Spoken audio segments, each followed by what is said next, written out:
J'aimerais qu'on aille chercher la médaille d'or à la maison parce que ça serait vraiment fou.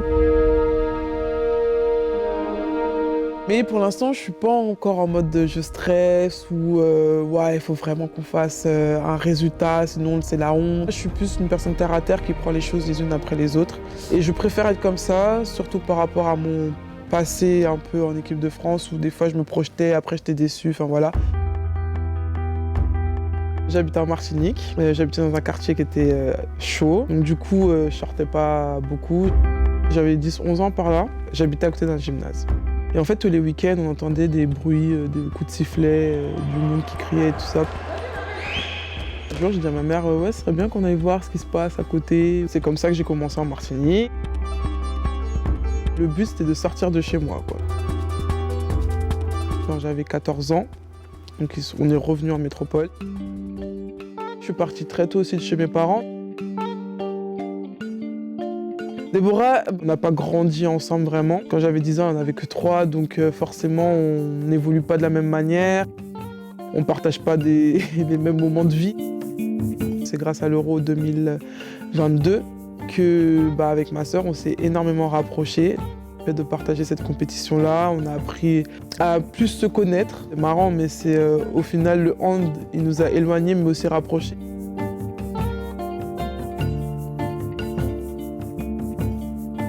Déborah, du coup, par ma faute, elle a été obligée de faire du hand, mais elle ne voulait pas en faire, en fait. Je me souviens, un jour, je suis allée voir un match, j'étais au milieu, en train de manger ses ongles, elle bougeait pas, quoi. Donc voilà, c'était un peu de ma faute.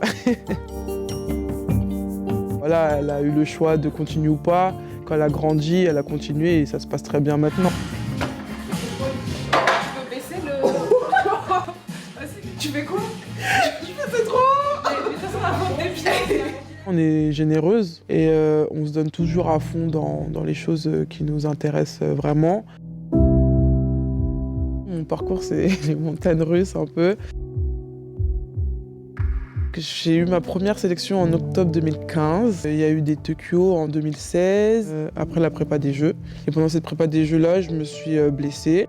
Cette période-là a été compliquée pour moi. Je suis partie en vacances parce que j'avais besoin de couper. Pour moi, mon but, c'était de revenir. Je me suis dit, lâche pas, il y a les Jeux Olympiques aussi qui arrivent. Et puis là, revient une convocation en équipe de France. Olivier, il vient, il me dit, je te nomme capitaine d'équipe de France. Waouh, qu'est-ce qui se passe là? Je passe de 3e à capitaine. C'était la blessure de Seraba qui m'a permis de participer aux Jeux. On a gagné les Jeux Olympiques, j'étais capitaine, ma première grosse compète, donc c'est quelque chose d'inoubliable.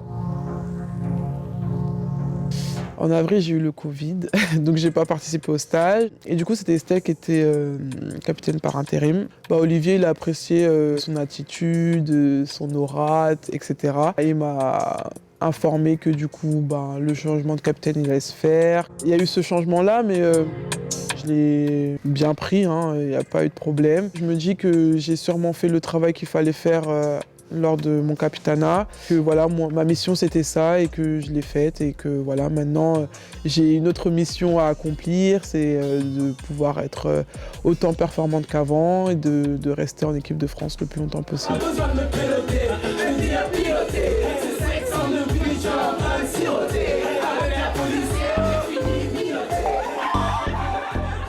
Au final, capitaine ou pas, on a toutes quelque chose à apporter à cette équipe.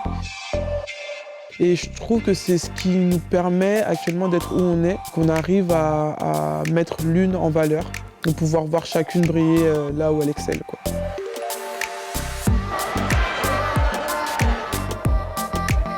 C'est sûr que les filles qui feront Paris là, elles le feront plus jamais.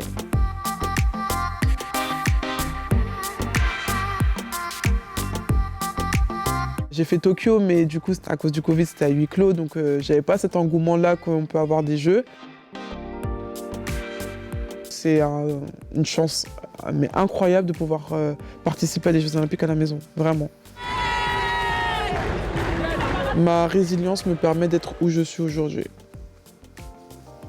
Parce que voilà, j'en ai vécu des choses et je pense que certains auraient pu arrêter, lâcher. Moi, je me suis toujours battue.